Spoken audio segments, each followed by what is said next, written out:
Untuk sesi ini kita disclaimer dulu, ini kita mau masuk di logika ya, rumus logika yang sering sekali digunakan. Kita pakai rumus N di Excel. Rumusnya seperti ini, rumusnya sama dengan N. Ini rumus N ini akan menghasilkan nilai dua nilai ya, true atau false. Ya, true atau false, mohon maaf.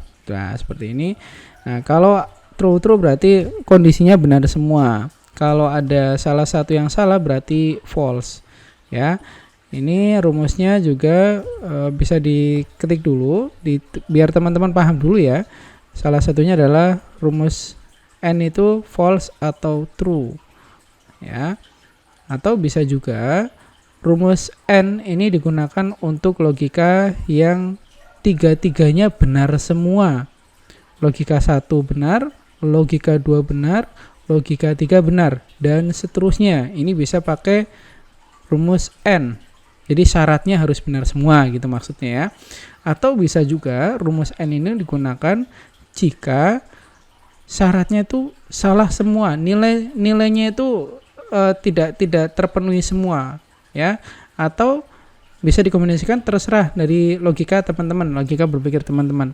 Yang jadi titik tekan di sini adalah rumus N ini akan sangat sering sekali digunakan saat teman-teman ketemu dengan data-data, pengolahan data yang sifatnya lebih kompleks, karena rumus N ini masuk ke rumus logika berpikir ya, seperti ini. Tapi yang jelas rumus N ini hasilnya adalah cuman dua kemungkinan, antara true itu kondisi di mana logikanya benar, atau false di mana logika dari sebuah rumus itu salah, seperti ini ya.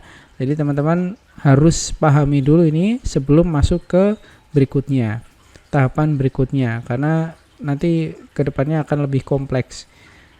Nah, untuk masing-masing penggunaan rumusnya ini berbeda-beda, karena sekali lagi rumus N ini berkaitan dengan logika. Namanya logika berpikir, rumus logika itu tergantung dari sudut pandang yang pembuat rumus. Logika berpikirnya pembuat rumus.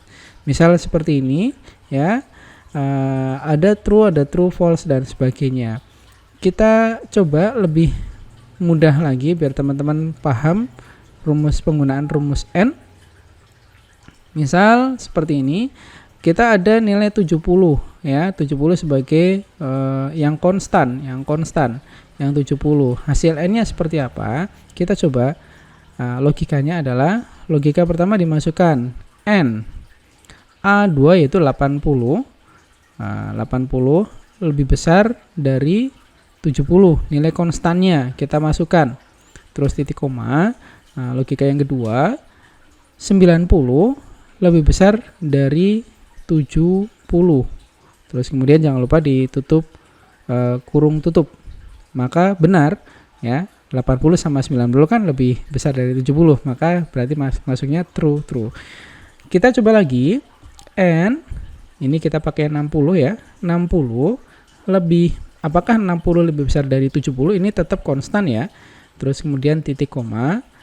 Apakah 80 lebih besar dari 70? Karena 70 nilainya konstan. Ya, 60 lebih besar dari 70 atau 80 lebih dari 70. Nah, fungsi N ini harus semuanya benar, logikanya benar. Kalau ada salah satu yang tidak benar, maka hasilnya adalah false. Contoh lagi, 70 ya, 70 kita masih pakai nilai konstan dulu, sama dengan N akan merujuk ke salah satu sel yaitu 80. Kita uji 80 apakah lebih besar dari 70, ini kondisi logika pertama. Terus kemudian titik koma, yang logika kedua 90 ya, yaitu di B2 lebih besar dari nilai konstannya dari 70. Nah, seperti ini. Perbedaannya kalau di sebelumnya kita nulis 70, maka yang di kedua kita nulis berdasarkan referensi alamat sel. Perhatikan, N alamat sel 60 ya, lebih besar dari alamat sel dari 70. Jadi bukan lagi tulisan 70 tapi referensi dari alamat sel. Terus kemudian logika kedua, 80 lebih besar dari alamat sel dari 70 seperti ini. Terus kemudian jangan lupa ditutup buku, tutup tanda tutup ya. Ya, hasilnya sama dan semoga teman-teman paham ya, perlahan saja karena ini masuk ke fungsi logika.